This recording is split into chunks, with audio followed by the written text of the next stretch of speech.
Cuando me estaba divorciando, renuncié voluntariamente a la custodia de mi hija. Fue porque el día que fuimos al juzgado a iniciar el divorcio, ella se aferró al cuello de su papá y empezó a llorar.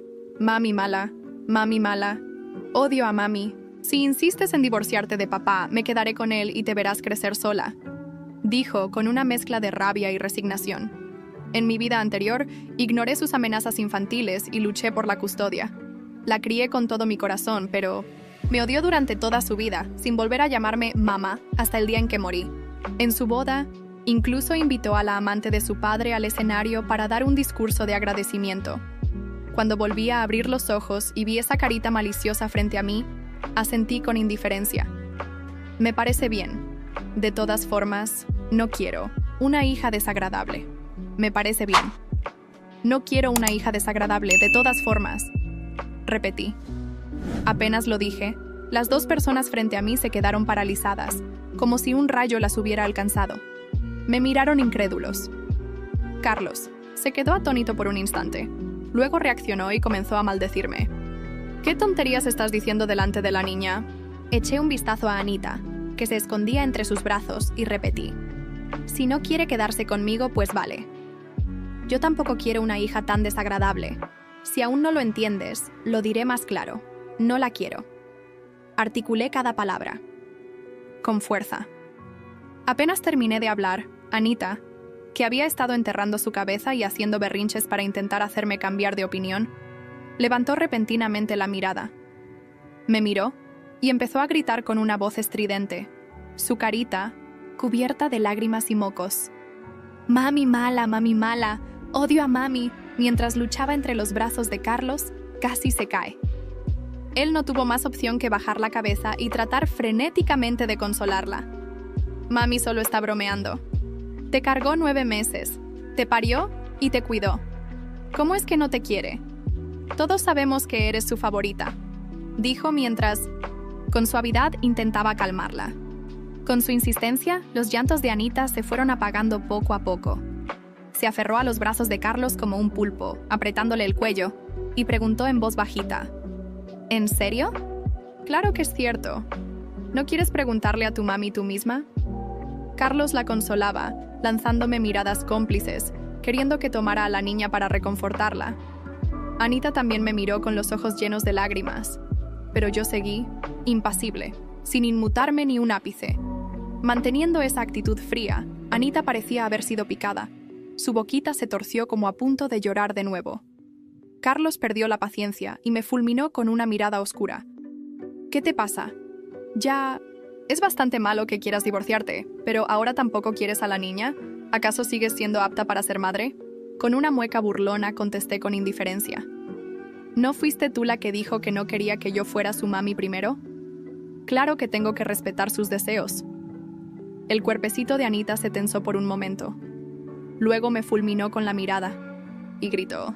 Fuiste tú la que no me quiso a mí y a papá primero. Si respetas mi opinión, ¿por qué insistes en divorciarte? Mi mayor deseo es que no se divorcien. ¿Por qué no me escuchas? Simplemente no nos quieres. Quieres dejarme ser una niña sin padres, reprochó. En mi vida anterior, ella me acusó de lo mismo. Me llamó egoísta y egocéntrica, amenazando que si me atrevía a divorciarme, nunca volvería a reconocerme como su mami.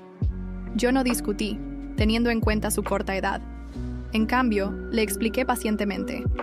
Es porque tu papá tiene a otra mujer. Por eso elegí divorciarme. Pensé que así lo entenderías.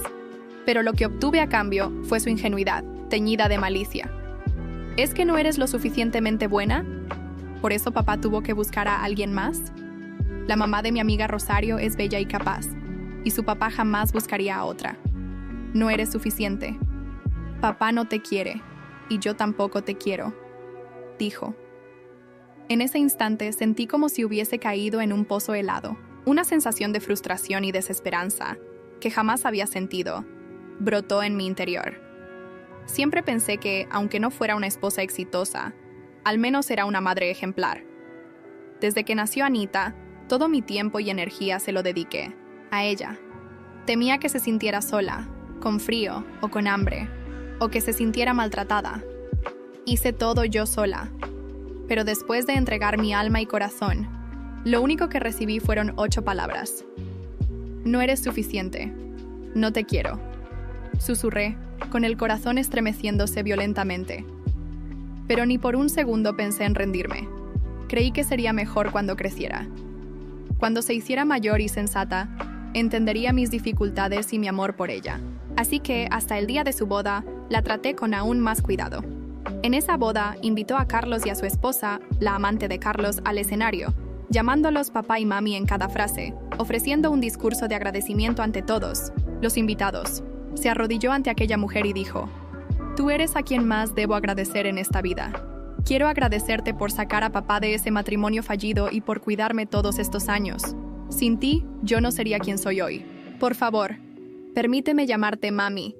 Una vez que terminó, la mujer la levantó y la abrazó. Carlos también se subió al escenario. La familia se abrazó en perfecta armonía. Yo me quedé abajo, como si fuera una broma, con el corazón hecho trizas. Las escenas de mi vida anterior seguían vívidas.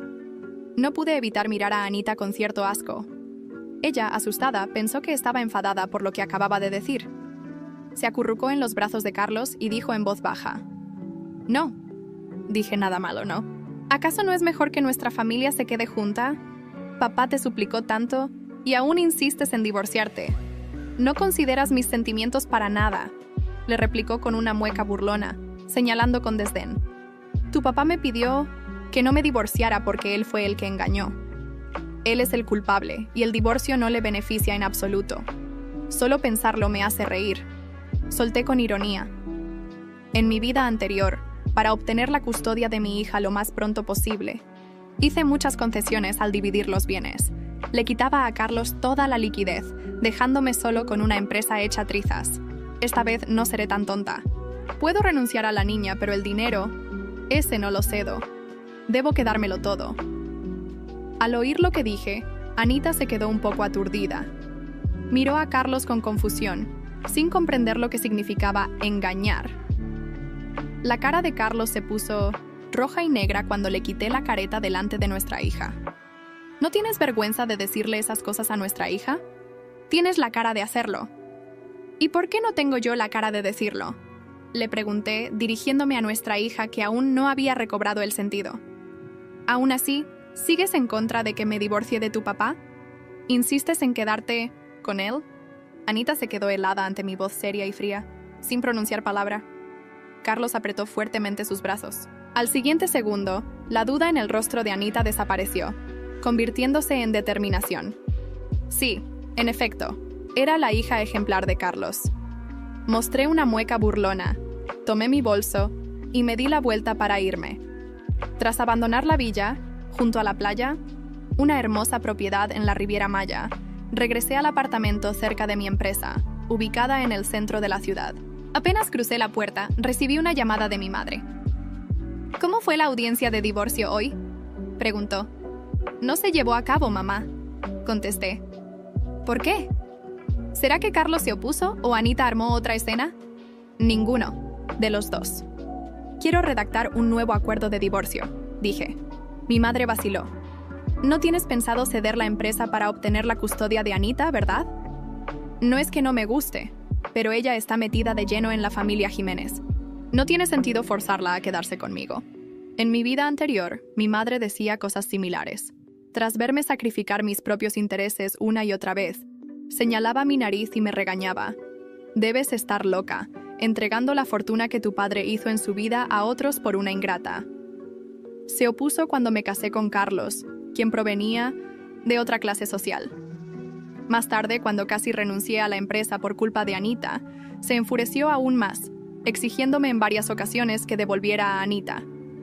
«Si quieres una hija, puedes tener otra. Si no quieres la tuya, adopta». Anita ya ha sido mimada por la familia Jiménez y no se puede cambiar. En aquel entonces no pude escuchar sus consejos para nada. Ahora, sin siquiera necesidad de la persuasión de mi madre, había llegado a mis propios términos, expliqué. «No, el acuerdo anterior no estaba bien redactado. En el nuevo acuerdo, quiero que Carlos se quede sin nada». Mi madre se quedó perpleja por un momento, y luego preguntó con cautela. «¿Y si Anita no está de acuerdo?». «Que se vaya a vivir con la familia Jiménez», escupí con frialdad. En esta nueva vida, quiero atesorar a quienes valen la pena. Tras proponer los nuevos términos al abogado, trabajé sin descanso en la empresa durante varios días. Finalmente, el sábado, conduje hasta un hogar de acogida en un estado vecino. Al llegar, supe por la directora que la persona que buscaba no había estado en el albergue esos días. Esa niñita era muy aplicada. La escuela la había seleccionado para participar en una competencia de matemáticas. La directora sacó un álbum del gabinete y me entregó una foto de adentro. Miré la imagen de una niña de cabello corto, de unos 7 u 8 años. Su cuerpecito estaba algo flaco por la desnutrición, pero sus ojos brillaban con fuerza y vida. Levanté la mano y con mis dedos rocé suavemente su carita. En mi vida anterior, cuando tenía 46 años y me diagnosticaron un cáncer hepático en etapa avanzada, postrada en cama sin poder moverme, fue esta pequeña quien me cuidó. Ella era una huérfana a la que yo había patrocinado hace tiempo. Se llamaba Lucía. Tras ver las noticias de mi enfermedad en internet, se tomó el tiempo de venir a cuidarme. Me llevaba al sol, me cortaba las uñas y me trenzaba el cabello. Cuando el dolor me impedía dormir, me contaba cuentos, relató la directora con un brillo en los ojos. Incluso gastó todos sus ahorros para pagar mis tratamientos. Dijo que si no fuera por mi bondad en aquel entonces, no podría continuar sus estudios, así que quería devolverme el favor. Qué irónico. La hija que había criado como una perla, preciosa, me había tratado como enemiga y se había confabulado con otros para estafarme, quitándome todo mi dinero. Y sin embargo, una niña tan dulce venía a cuidarme, alimentándome y limpiándome, por un poco de bondad que esparcí sin pensarlo. Al enterarse de que yo era el patrocinador de esa niña y que quería adoptarla, la directora se mostró muy contenta. Lucía es obediente e inteligente. Si no fuera porque ya es un poco mayor, muchas familias querrían adoptarla. Si no te importa su edad, te llamo cuando ella regrese. Si se encuentran y todo está bien, iniciamos los trámites, dije, asintiendo con la cabeza para indicar que no tenía inconveniente. Tras acordar los detalles, regresé conduciendo. Antes de llegar a casa, pasé por el centro comercial. Al salir del hogar de acogida, le pedí a la directora las medidas de Lucía. Pensé en comprarle varios conjuntos de ropa y zapatos, para que cuando ella llegara, los tuviera listos para usar. Creyendo que todas las niñas son iguales, adquirí un montón de cosas basándome en lo que a Anita solía gustarle. No esperaba toparme con Anita cuando estaba a punto de irme. La vi tomando de la mano a Carlos con una mano y, con la otra, la mano de una mujer extraña. Eché un vistazo. Era la amante de Carlos, llamada ahora María. Estaban a unos metros de mí, cerca de la tienda de ropa infantil donde acababa de comprar varias prendas para Lucía. Carlos llevaba un traje que reconocí, uno que habíamos comprado, juntos hace apenas un año, cuando aún fingíamos ser una familia feliz. María lucía un vestido caro y joyas ostentosas, probablemente pagadas con el dinero que Carlos había desviado de nuestra empresa conjunta. Consideré por un momento darme la vuelta y evitarlos. Las bolsas en mis manos contenían ropa para Lucía, vestidos sencillos pero bonitos, zapatos cómodos, algunas blusas coloridas. Nada ostentoso como lo que solía comprar para Anita, pero cada prenda había sido seleccionada con cuidado y cariño. Genuino. No tenía por qué enfrentarme a ellos, pero tampoco tenía por qué esconderme. Antes de que pudiera decidir, Anita levantó la mirada y nuestros ojos se encontraron. Su expresión cambió inmediatamente, alternando entre la sorpresa y el desdén ensayado que había adoptado desde nuestro encuentro en el juzgado. Le dio un tirón a la mano de Carlos, señalándome. «Elena», dijo Carlos con falsa cordialidad, acercándose mientras arrastraba a Anita con él. «Qué sorpresa encontrarte aquí». Noté su mirada rápida hacia mis bolsas de compras, evaluando cada detalle como siempre hacía. Carlos jamás podía evitar calcular el costo de todo, juzgar cada gasto, un hábito que antes me parecía prudente y ahora reconocía como mezquino. «Carlos», respondí con una calma que parecía ponerlo nervioso. «María, Anita». María sonrió con esa expresión ensayada que usaba en eventos sociales.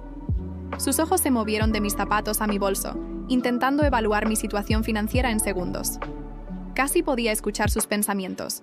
¿Está usando un reloj? ¿Nuevo? ¿Ha perdido peso? ¿Está mejor sin Carlos?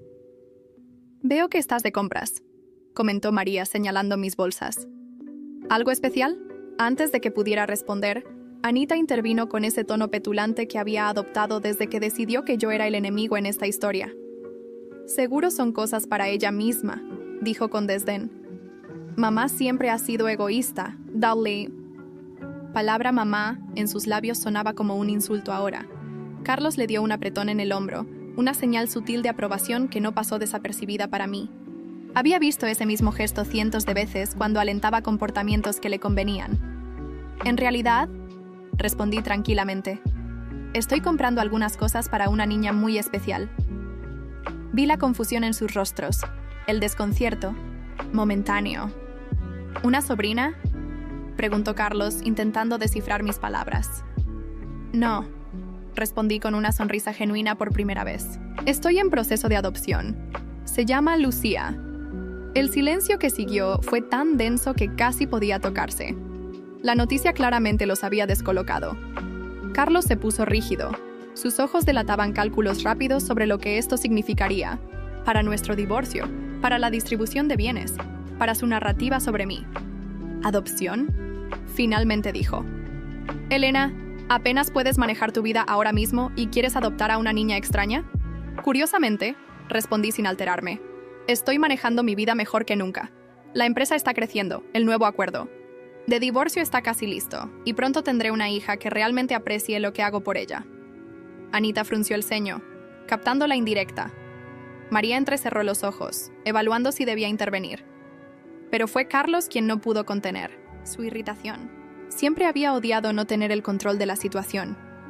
No seas ridícula, espetó, bajando la voz para que solo yo pudiera oírlo. ¿Crees que puedes reemplazar a nuestra hija con cualquier huérfana? Esto es patético incluso para ti. Su comentario debería haberme herido, pero solo confirmó lo poco que realmente me conocía. En mi vida anterior, palabras como esas me habrían destrozado. Ahora solo veía a un hombre inseguro intentando mantener su dominio sobre alguien que ya no le pertenecía. No estoy reemplazando a nadie, Carlos, contesté con firmeza. Estoy construyendo una nueva vida, algo que tú deberías entender perfectamente. María, incómoda con la dirección que tomaba la conversación, intervino con falsa amabilidad. Elena, es maravilloso que quieras ayudar a una niña necesitada. Es muy caritativo de tu parte. Su tono condescendiente era inconfundible. Para ella, mi decisión solo podía interpretarse como una obra de caridad o un acto desesperado, nunca como una elección consciente por mi felicidad. No es caridad. María, respondí tranquilamente. Es familia. Anita, que había permanecido inusualmente callada, me miró con ojos que por un instante parecieron vulnerables. Fue solo un momento, pero suficiente para reconocer que bajo toda esa hostilidad, seguía siendo una niña confundida. ¿La quieres más que a mí?, preguntó de repente, su voz más pequeña de lo habitual. La pregunta me tomó por sorpresa, no por su contenido, sino porque revelaba una inseguridad que Anita rara vez mostraba. Carlos y María también parecieron sorprendidos, no habiendo anticipado esta muestra de vulnerabilidad. Anita, respondí cuidadosamente. Tú tomaste tu decisión sobre dónde y con quién querías estar. Respeto eso. Ahora estoy tomando mis propias decisiones. Carlos, claramente molesto por esta pequeña grieta en la armadura de Anita, intervino rápidamente. Vamos, Anita, tenemos reservas para almorzar en la terraza, dijo, mencionando deliberadamente el restaurante más exclusivo del centro comercial. María ha estado esperando probar su nuevo menú, ¿verdad, cariño? Era un movimiento transparente para cambiar el tema y recordarme lo que había perdido. La vida de lujos que Carlos tanto valoraba y que usaba para impresionar a quienes le rodeaban. María captó la señal de inmediato, sonriendo con complicidad. Sí, dicen que el chef ha incorporado técnicas japonesas en su menú, añadió con entusiasmo fingido. Quizás podríamos llevarnos unos postres para la cena con tus padres esta noche, Carlos.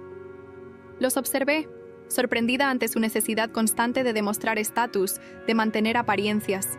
Era como ver una obra de teatro donde conocía cada línea, cada movimiento, porque yo misma había participado en ella durante años. Disfruten su almuerzo, dije simplemente, preparándome para continuar mi camino, pero Carlos, incapaz de dejar que tuviera la última palabra, añadió con una sonrisa tensa. Deberías preocuparte más por nuestro acuerdo de divorcio que por adoptar niños, Elena. Mis abogados no están impresionados con tus demandas poco realistas. Me detuve y lo miré directamente a los ojos. Durante nuestro matrimonio, este tipo de comentarios siempre me habían intimidado, haciéndome dudar de mi valor y mis decisiones. Ahora solo veía a un hombre asustado, intentando desesperadamente mantener control sobre una situación que se le escapaba de las manos. Tus abogados deberían estar más preocupados por explicar cómo un hombre que ha estado desviando fondos de nuestra empresa conjunta planea mantener su estilo de vida. Respondí con calma.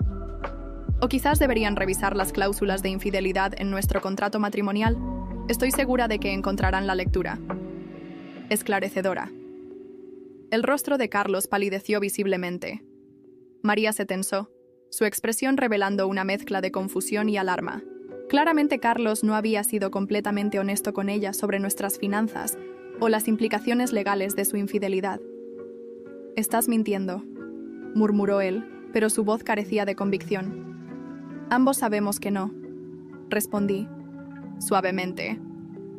«Disfruten su almuerzo. Tengo que continuar mis compras para Lucía. Mañana es un gran día para ambas». Con eso, me alejé sintiéndome más ligera de lo que había estado en años. Detrás de mí, podía sentir 3 pares de ojos siguiéndome, cada uno procesando lo que acababa de suceder de manera muy diferente. Mientras caminaba hacia la salida, recordé la expresión de Carlos cuando mencioné los fondos desviados.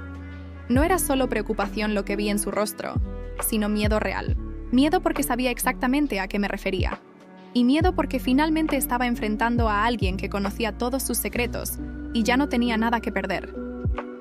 En el estacionamiento, guardé las bolsas en el maletero de mi coche y respiré profundamente. El encuentro había sido tenso pero revelador. Por primera vez desde que comenzó nuestro divorcio, me sentí completamente en control de la situación. Ya no era la mujer desesperada por complacer a todos, sacrificando su felicidad por personas que nunca la valorarían. Mi teléfono vibró con un mensaje de la directora del hogar de acogida. Lucía ha regresado de la competencia. Ganó el primer premio en matemáticas. Está muy emocionada por conocerte mañana. Sonreí mientras encendía el motor. Un nuevo capítulo estaba comenzando, y esta vez yo estaba escribiendo las reglas. El día siguiente, amaneció claro y luminoso. Mientras conducía hacia el hogar de acogida, repasaba mentalmente el encuentro con Carlos, María y Anita. No sentía arrepentimiento por mis palabras, solo una determinación renovada. Estacioné frente al edificio de ladrillo desgastado. La directora, Lorena, me esperaba en la entrada con una sonrisa amable. «Buenos días, Elena. Lucía está terminando de arreglarse», dijo mientras me conducía al interior. «Está muy nerviosa, aunque intenta no demostrarlo». Mientras esperábamos, en su oficina, Lorena me entregó la carpeta con los documentos de adopción. «Necesitarás firmar estos para iniciar el proceso formal», explicó. «La primera fase será un periodo de acogida temporal de 2 meses para que ambas se adapten. Luego, si todo va bien, procedemos con la adopción definitiva». Tomé el bolígrafo que me ofrecía y comencé a revisar los documentos. «Lucía es especial», continuó Lorena. «Ha pasado por mucho, pero mantiene una fortaleza admirable. Cuando le conté sobre ti, investigó tu empresa en Internet. Quería estar preparada. Eso me hizo sonreír. Ya mostraba iniciativa e inteligencia». Un golpe suave en la puerta interrumpió nuestra conversación. Lorena se levantó. «Debe ser ella», dijo abriendo la puerta. La niña que entró era pequeña para sus 8 años, con cabello negro corto y ojos oscuros observadores. Vestía un uniforme escolar pulcramente arreglado y llevaba un libro de matemáticas avanzadas bajo el brazo. Se detuvo al verme, evaluándome con una mirada que parecía mucho mayor que su edad.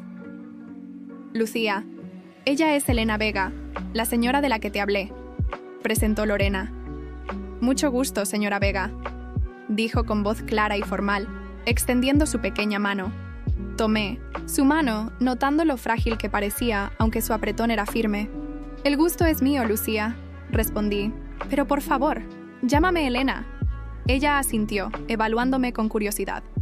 «Lorena dijo que usted quiere adoptarme», declaró directamente. «¿Por qué?».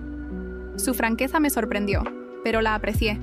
Noté que Lorena parecía incómoda con La pregunta, pero yo preferí la honestidad. Porque creo que podríamos formar una buena familia, respondí con sinceridad. Estoy buscando a alguien con quien compartir mi vida, y tú necesitas un hogar estable. Lucía me miró fijamente, como si buscara detectar cualquier falsedad en mis palabras. Tengo entendido que tiene una hija, dijo. Leí sobre su familia, en una revista. Su esposo es Carlos Jiménez y tienen una hija llamada Anita. Tenía un esposo, corregí suavemente. Estamos divorciándonos. Anita decidió quedarse con su padre. ¿Por qué?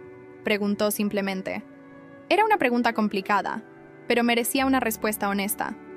A veces las personas toman decisiones basadas en lo que creen que les conviene en ese momento, expliqué. Anita es muy joven y está confundida. Lucía asintió, como si comprendiera perfectamente las complejidades de las relaciones adultas. ¿Y si yo también decido irme después? Preguntó. Esa sería tu decisión, respondí. Pero me gustaría demostrarte que tienes un lugar permanente conmigo, si así lo deseas. Por primera vez, vi una pequeña sonrisa en su rostro. Ganó el primer premio en matemáticas. Intervino. Lorena, intentando aligerar la conversación, compitió con niños 2 años mayores que ella. Felicidades, dije sinceramente. Eso es impresionante. Lucía se encogió de hombros, pero noté un destello de orgullo en sus ojos. No fue tan difícil, dijo. Solo había que entender los patrones. Pasamos la siguiente hora conversando. Lucía me hizo preguntas sobre mi empresa, mi casa, incluso sobre mis pasatiempos. No eran las preguntas típicas de una niña de 8 años, sino las de alguien intentando evaluar metódicamente a una persona. Me recordó a mí misma a su edad, siempre analizando, siempre calculando. Cuando llegó el momento de marcharnos, Lucía recogió una pequeña maleta que contenía todas sus pertenencias. La ligereza de su equipaje me oprimió el corazón. 8 años de vida reducidos a una maleta. Todo está listo, anunció Lorena, entregándome una carpeta con documentos médicos y escolares. Hemos tramitado todos los permisos. Oficialmente, Lucía estará bajo tu custodia durante los próximos 2 meses como parte del proceso de adopción. Lucía se despidió formalmente de Lorena y de algunos niños que se habían reunido para verla partir. No hubo lágrimas ni abrazos, emotivos, solo asentimientos corteses y promesas de mantenerse en contacto.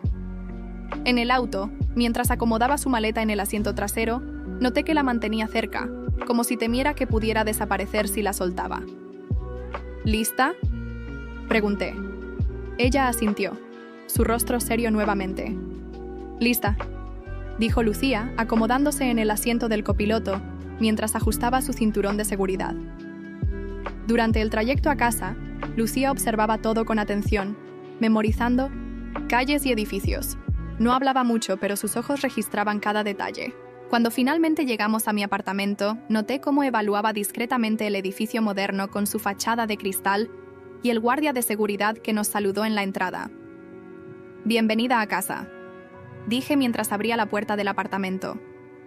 Lucía entró cautelosamente, como si temiera que alguien le gritara que no pertenecía allí. La observé recorrer la sala de estar con la mirada, deteniéndose en las estanterías llenas de libros y en las fotografías enmarcadas. «¿Todas esas son tuyas?», preguntó, señalando los libros. «Sí, y ahora también son tuyas», respondí. «Puedes leer cualquiera que te interese». Sus ojos se iluminaron brevemente, antes de volver a su expresión neutra habitual. Se detuvo frente a una foto donde aparecía con Anita en su último cumpleaños, antes de que todo cambiara. «¿Es tu hija?», preguntó directamente. «Sí, es Anita», confirmé. Lucía estudió la fotografía con intensidad, como si intentara descifrar un enigma. «No se parece a ti», observó finalmente. «Se parece más a su padre». «Eso dicen todos», respondí sorprendida por su perspicacia. Le mostré su habitación, que había preparado los días anteriores. Era sencilla pero acogedora, con una cama individual, un escritorio, una pequeña librería y un armario. Pensé que podríamos ir de compras este fin de semana para decorarla más a tu gusto, sugerí. Comprar más ropa también, si lo necesitas. Lucía asintió, colocando cuidadosamente su maleta sobre la cama. La abrió con movimientos metódicos, revelando su contenido. Algunas prendas dobladas con precisión, 2 libros de matemáticas, un cuaderno gastado y un pequeño conejo de peluche que rápidamente ocultó debajo de la ropa, como avergonzada de poseer algo tan infantil. Mi teléfono sonó, interrumpiendo el momento. Era Manuel, mi abogado. Elena, necesito verte urgentemente. Ha surgido algo con el divorcio. ¿No puede esperar hasta mañana?, pregunté, mirando a Lucía, que intentaba parecer ocupada organizando sus escasas pertenencias. No, es sobre los fondos desviados. Carlos está intentando ocultar el dinero antes de que finalice el divorcio. Suspiré, la felicidad del día empañada por la realidad de mi situación. Dame 2 horas, respondí finalmente. Cuando colgué, Lucía me miraba, con esa expresión madura tan característica suya. ¿Problemas?, preguntó simplemente. Nada que no pueda manejar, respondí con una sonrisa que intentaba ser tranquilizadora. Pero necesito salir por un par de horas. ¿Estarás bien aquí sola? Ella asintió como si la pregunta fuera absurda. He estado sola la mayor parte de mi vida, dijo con una franqueza que me estremeció. 2 horas no son nada. Dejé comida preparada y mi número de teléfono anotado junto al teléfono fijo. Lucía ya se había instalado en el escritorio con uno de sus libros de matemáticas cuando me marché. En el despacho de Manuel, la situación era peor de lo que imaginaba. Carlos no solo había estado desviando fondos, sino que ahora intentaba vender secretamente acciones de nuestra empresa conjunta a un competidor. Lo descubrimos por casualidad, explicó Manuel mostrándome documentos. Uno de los posibles compradores es cliente nuestro y nos consultó sobre la operación. ¿Puede hacer eso legalmente?, pregunté, intentando mantener la calma. No sin tu firma, pero estaba falsificando documentos, respondió, señalando una firma que pretendía ser mía. Por suerte es una falsificación bastante obvia. Pudimos detener la venta, pero debemos actuar rápido. Pasamos la siguiente hora elaborando una estrategia legal. Manuel sugirió presentar una demanda por fraude, lo que no solo detendría los intentos de Carlos de deshacerse de los activos, sino que también podría cambiar completamente los términos del divorcio a mi favor. Esto podría costarle muy caro, advirtió Manuel. No solo económicamente, su reputación en el mundo empresarial quedará destruida. Pensé en Carlos, en su obsesión por mantener las apariencias, por ser respetado en los círculos de poder. Pensé en María, atraída por el estatus y la riqueza que él representaba. Y pensé en Anita, atrapada en medio de todo. Hazlo, decidí finalmente. Ya es hora de que enfrente las consecuencias de sus acciones. Cuando regresé al apartamento, encontré a Lucía exactamente donde la había dejado, absorta en sus ejercicios de matemáticas. Levantó la vista cuando entré y noté que había preparado la mesa para cenar. Calculo que tenías hambre al regresar, dijo con seriedad. La comida que dejaste solo necesitaba calentarse. Su consideración me conmovió. Esta niña que apenas me conocía, ya mostraba más empatía que muchos adultos en mi vida. Durante la cena, Lucía me observaba atentamente mientras yo intentaba disimular mi preocupación. Tu exmarido está causando problemas, declaró de repente. No, era una pregunta, la miré sorprendida. ¿Cómo lo sabes?, se encogió de hombros. Tu expresión cambió cuando sonó el teléfono. Y ahora tienes los hombros tensos y frunces el ceño cuando crees que no te estoy mirando. Su capacidad de observación era extraordinaria. Sí, admití. Está intentando quitarme la empresa que construimos juntos. Lucía asintió, procesando la información. Los adultos siempre complican todo, comentó con una sabiduría impropia de su edad. ¿Por qué no simplemente dividen las cosas justamente y siguen adelante? Ojalá fuera tan sencillo. Respondí con una sonrisa triste. Esa noche, mientras Lucía dormía en su nueva habitación, recibí un mensaje de texto. Era de un número desconocido, pero inmediatamente supe quién lo enviaba. ¿Cómo te atreves a acusarme de fraude? Retira la demanda o te arrepentirás. No sabes con quién te estás metiendo. Carlos siempre recurría a las amenazas cuando se sentía acorralado. En el pasado esas palabras me habrían aterrorizado. Ahora solo confirmaban que estaba en el camino correcto. Mi teléfono volvió a sonar, esta vez con una llamada. El identificador mostró Anita. Dudé antes de contestar. «Mamá». La voz de mi hija sonaba pequeña y asustada. Papá está muy enfadado. Está gritando y rompiendo cosas. María está llorando. ¿Qué está pasando?, Un escalofrío recorrió mi espalda. A pesar de todo, Anita seguía siendo mi hija. ¿Dónde estás ahora?, pregunté, manteniendo la voz calmada. En mi habitación, con la puerta cerrada, respondió en un susurro. Papá sigue gritando tu nombre y algo sobre la empresa. Escúchame. Bien, Anita. Quédate en tu habitación con la puerta cerrada. Si las cosas empeoran, llama al 911 inmediatamente. ¿Entiendes? Sí, pero... Su voz tembló. ¿Qué está pasando?, suspiré. No era el momento para explicaciones complicadas. Tu padre intentó hacer algo ilegal con nuestra empresa. Ahora debe enfrentar las consecuencias. Un silencio tenso siguió a mis palabras. Pero María dice que tú lo estás saboteando porque estás celosa, dijo finalmente Anita, un eco de las manipulaciones a las que había estado expuesta. No, estoy celosa, Anita. Estoy protegiendo lo que me pertenece, respondí firmemente. Cuando seas mayor entenderás la diferencia. Escuché un estruendo en el fondo, seguido por más gritos. Tengo que colgar, murmuró Anita apresuradamente. Viene hacia aquí. La llamada se cortó antes de que pudiera responder. Mi primer instinto fue llamar a la policía, pero me detuve. Carlos nunca había sido violento con Anita. Manipulador, sí. Egoísta, definitivamente. Pero no violento. Decidí llamar a María en su lugar. Para mi sorpresa, contestó al primer tono. ¿Qué quieres?, preguntó con voz temblorosa. Anita me llamó. Respondí directamente. Está asustada.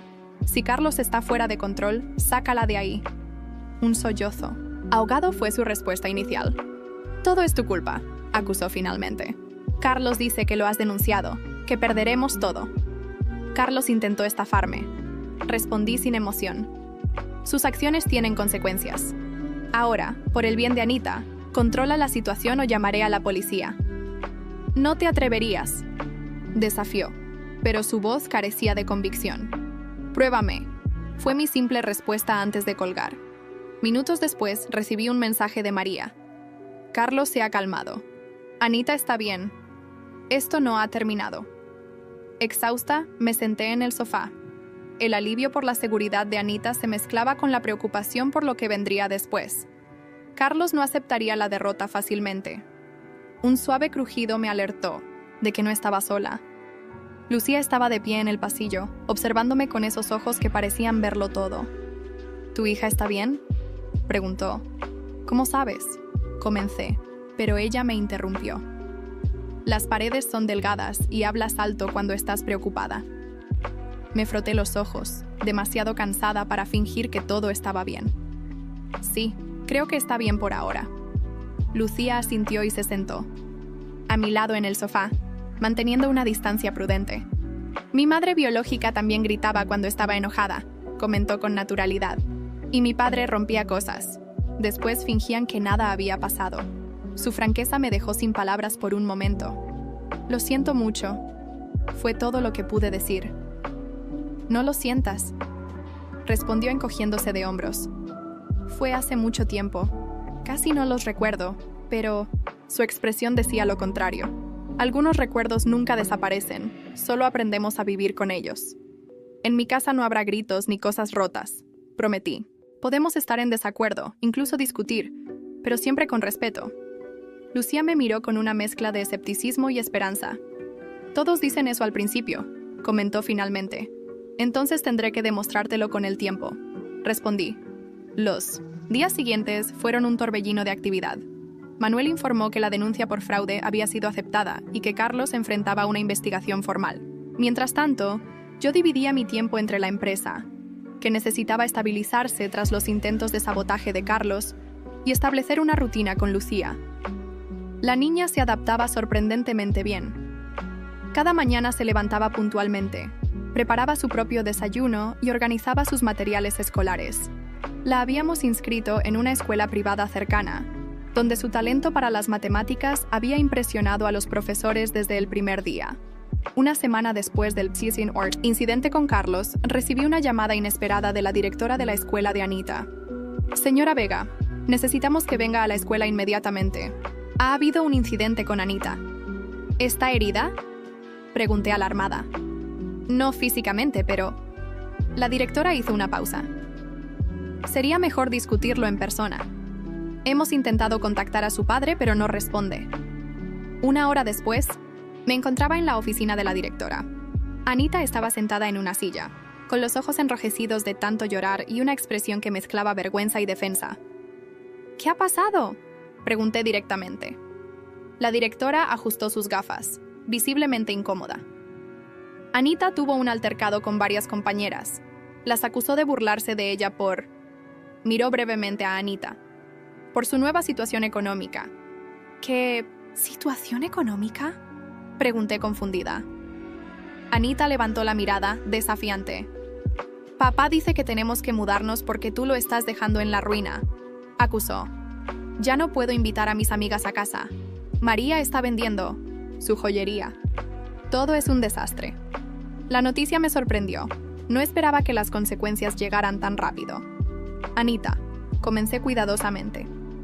Tu padre intentó quitarme lo que me correspondía. Estoy simplemente protegiendo lo mío.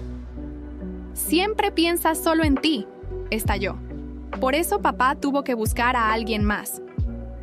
El golpe fue bajo, pero no inesperado. Era el mismo discurso que había escuchado en mi vida anterior.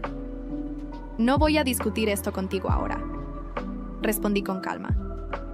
¿Hay alguna consecuencia disciplinaria que deba conocer?, pregunté a la directora. Anita tendrá que asistir a sesiones con la consejera escolar, respondió, y está suspendida por 3 días. Asentí, procesando la información. ¿Dónde está Carlos ahora?, pregunté a Anita. En casa, con María, respondió con tono defensivo. ¿Están discutiendo sobre dinero? Como siempre. Algo en su tono me alertó. No era la primera vez que presenciaba estas discusiones. ¿Esto ocurre con frecuencia?, presioné suavemente. Anita desvió la mirada. Solo desde que presentaste esa estúpida denuncia, murmuró. Antes todo estaba bien, pero sus ojos contaban una historia diferente. Salimos de la escuela en silencio. En el auto, Anita mantuvo la mirada fija en la ventana. ¿Quieres venir a mi casa hasta que termine tu suspensión?, ofrecí mientras conducía. Podrías conocer a Lucía, la huérfana que adoptaste para reemplazarme, respondió con amargura. Nadie podría reemplazarte, Anita, dije suavemente. Lucía no es un reemplazo, es una niña que necesitaba un hogar, igual que tú necesitabas a tu padre. Anita no respondió, pero noté que me observaba de reojo. Piénsalo, continué. La oferta sigue en pie. Cuando nos detuvimos frente a la mansión de Carlos, noté que faltaba el lujoso auto deportivo que solía estar estacionado en la entrada. Anita siguió mi mirada. María lo vendió ayer, explicó con resignación. Dijo que necesitábamos el dinero para los abogados. Mientras Anita bajaba del auto, no pude evitar preguntarme cuánto tiempo pasaría antes de que la fachada, de perfección que Carlos y María habían construido, se derrumbara completamente. Anita, llamé antes de que cerrara la puerta. Si las cosas se ponen difíciles, llámame. A cualquier hora. Ella asintió brevemente antes de darse la vuelta y caminar hacia la casa, sus hombros ligeramente caídos bajo el peso de una realidad que comenzaba a resquebrajarse. Observé a Anita mientras caminaba hacia la mansión, sus hombros caídos y su paso lento. Una vez dentro, no miró atrás. Permanecí estacionada unos minutos más, preguntándome si debería insistir en llevarla conmigo, pero finalmente arranqué el motor y me alejé. Algunas lecciones deben aprenderse por experiencia propia. 3 meses después, la vida había cambiado drásticamente para todos. La investigación por fraude contra Carlos había concluido con un acuerdo extrajudicial que lo dejó prácticamente arruinado. Tuvo que vender la mansión y mudarse con María y Anita a un pequeño apartamento en un barrio de clase media. Según los rumores que llegaban a mis oídos, Carlos ahora trabajaba como mecánico en un taller propiedad de un antiguo socio que le ofreció el empleo por lástima. María había conseguido trabajo como camarera en un restaurante, algo que seguramente hería su orgullo cada día. Mientras tanto, mi empresa había florecido una vez eliminada la influencia tóxica de Carlos. Lucía se había adaptado perfectamente a su nueva escuela y a nuestra vida juntas. La adopción definitiva había sido aprobada hace apenas 2 semanas, convirtiéndola oficialmente en Lucía Vega. Esa noche habíamos celebrado con una pequeña cena, solo nosotras dos. No hubo grandes fiestas ni regalos ostentosos, solo la promesa sincera de cuidarnos mutuamente. El timbre sonó mientras revisaba unos contratos en mi oficina improvisada en casa. Lucía, que leía en el sofá, me miró interrogante. «Yo abro», dijo, marcando cuidadosamente la página de su libro. Escuché murmullos en la entrada y luego Lucía apareció en la puerta de mi oficina. «Es tu hija», anunció con su habitual franqueza. «Parece que ha estado llorando». Me levanté rápidamente y me dirigí a la entrada. Allí estaba Anita, con una pequeña mochila y los ojos enrojecidos. Su ropa, antes siempre de marcas exclusivas, ahora mostraba signos de uso prolongado. «¿Puedo quedarme aquí?», preguntó directamente sin saludar. «Solo unos días». «Por supuesto», respondí haciéndome a un lado para que entrara. «¿Tu padre sabe que estás aquí?». «Le dejé una nota», dijo encogiéndose de hombros. «De todas formas, no. Creo que le importe mucho ahora». La guié hasta la sala donde Lucía observaba la escena con curiosidad analítica. «Anita, ella es Lucía», las presenté. «Lucía, ella es Anita». Ambas niñas se estudiaron mutuamente con intensidad. Físicamente no podían ser más diferentes. Anita con su cabello largo y perfectamente arreglado incluso en estas circunstancias. Lucía con su corte práctico y su mirada directa. Pero ambas compartían esa misma expresión evaluadora, calculando riesgos y beneficios de esta nueva situación. «Tu habitación sigue como la dejaste», le dije a Anita. «¿Tienes hambre?». Asintió ligeramente. «No hemos comido mucho últimamente», admitió en voz baja. «María dice que tenemos que economizar». Mientras preparaba la cena, observé cómo Anita miraba alrededor, notando los cambios en el apartamento. Nuevos libros en las estanterías, fotografías de Lucía y yo en marcos sencillos, un tablero de ajedrez a medio jugar sobre la mesa de café.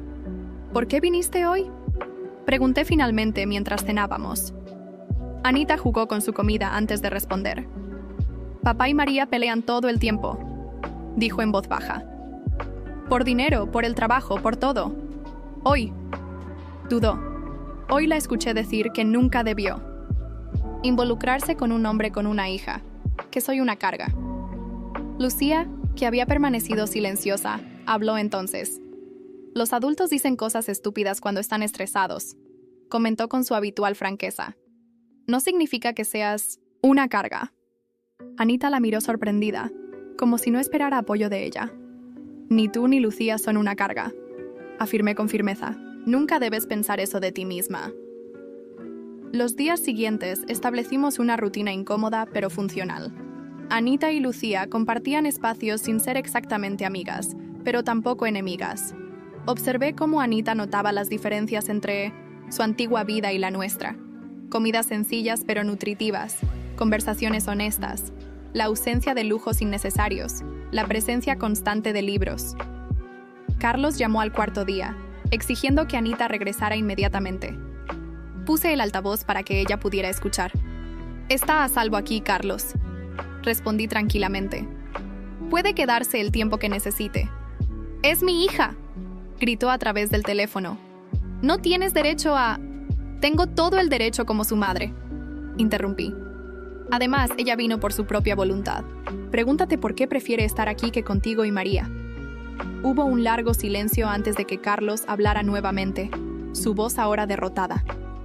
«Al menos dile que llame», murmuró finalmente. «Para saber que está bien». «Se lo diré», prometí antes de colgar. Anita, que había escuchado toda la conversación, me miró con una expresión compleja. «¿Realmente puedo quedarme?», preguntó. «Todo el tiempo que quieras», respondí. «Esta también es tu casa». Esa noche encontré a Anita y Lucía sentadas juntas en el sofá, viendo un documental sobre matemáticas que Lucía había insistido en poner. Para mi sorpresa, Anita parecía genuinamente interesada. «¿Puedo hacerte una pregunta?», escuché que Anita le decía a Lucía. «Ya lo hiciste», respondió Lucía siempre literal, «pero puedes hacer otra». «¿Por qué elegiste a mi mamá? Podrías haber ido con cualquier familia». Lucía consideró la pregunta seriamente. «No elegí a tu mamá», respondió finalmente. Ella me eligió a mí, pero me quedé porque cumple sus promesas. Dice lo que piensa. No pretende ser alguien que no es. Anita asintió lentamente, procesando esas palabras. 2 años después, nuestra dinámica familiar había encontrado su equilibrio. Anita dividía su tiempo entre nuestro apartamento y el pequeño piso donde Carlos y María continuaban su relación turbulenta, ahora más por necesidad económica que por amor. Carlos seguía trabajando como mecánico, mientras María había sido ascendida a encargada del restaurante.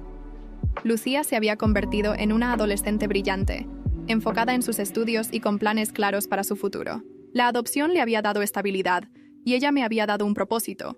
En cuanto a mí, había aprendido que la verdadera victoria no estaba en ver caer a quienes me habían herido, sino en construir algo nuevo y valioso de las cenizas del pasado.